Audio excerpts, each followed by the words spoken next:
This video has been voted most likely to get me hit with a drone strike. And once you see the truth bomb I dropped today, you'll know why. The government did a funny thing recently and admitted to the existence of UFOs. And what if the reality of UAPs, unidentified aerial phenomena, are completely different than what they're trying to sell you?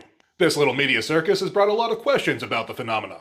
One of the most interesting that's been popular lately is the existence of a mysterious signal, 1.6 gigahertz, whenever they find a UAP. Well, what if that mysterious signal isn't so mysterious after all? This is a very rare article from a defense publication called Jane's International Defense Review. Publications like these are intended for defense industry personnel only, and this is basically something you'd see in the waiting room on the coffee table at Area 51. These articles specifically are Massively Parallel Computing Part 1 and 2 by Mark Hewish from 1991. And the articles are extraordinary because they show two things. One, it shows the radar signature from a dish-shaped military UFO, and two, it indicates that these are used as flying data hubs for the BEAST system. BEAST is the Navy's Battle Engagement Area Simulator and Tracker. What it describes is that this disc has 16,000 facets around it, like a disco ball. Each one of them is connected to a processor, each one of them has sensors, and it can look at the battlefield in 360 degrees and do computations to simulate where everything is in real time. It's basically a flying supercomputer.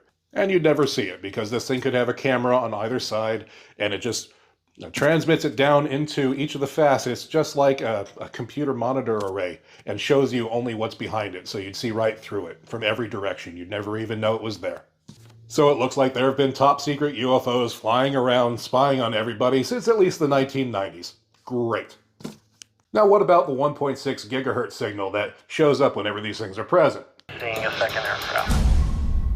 Look at that. The 1.6 is going crazy. I don't know what that is. But what Dr. Boomhauer doesn't tell you is that that's not a mysterious unknown frequency at all. You can go on the FCC, the Federal Communication Commission's website, and search their database for who has permissions to use it. And you will find what I found, that it is a military satellite communications frequency and it is used by military contractors. Companies like Thales.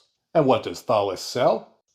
Military battlefield cloud computing and communication systems for active monitoring of the battlefield, just like we see in the BEAST system. So where does that leave us? I'm just going to speculate and say that the current propaganda on UAPs is acclimatizing us to having aerial surveillance vehicles all around us at all times. Like this fun little disc-shaped drone and this happy surveillance blimp that stays in the stratosphere indefinitely, and is also a Thales product that was launched in 2020. Well, that's an interesting time frame.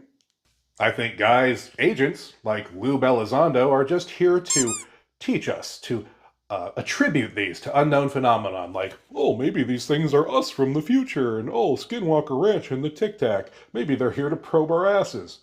Well, they're going to have to take a number because the military got there first.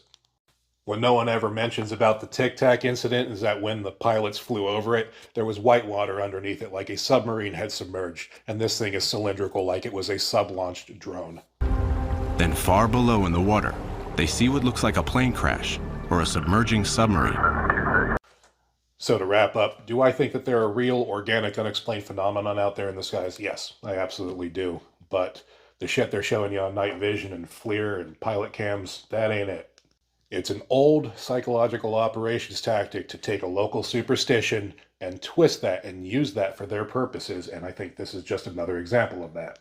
I've shown you the research that's been going on for the last 100 years with guys like Puharish, Bob Monroe, EEG entrainment, changing people's minds remotely, monitoring them remotely, all of this. And I think this technology is just another layer on top of that matrix.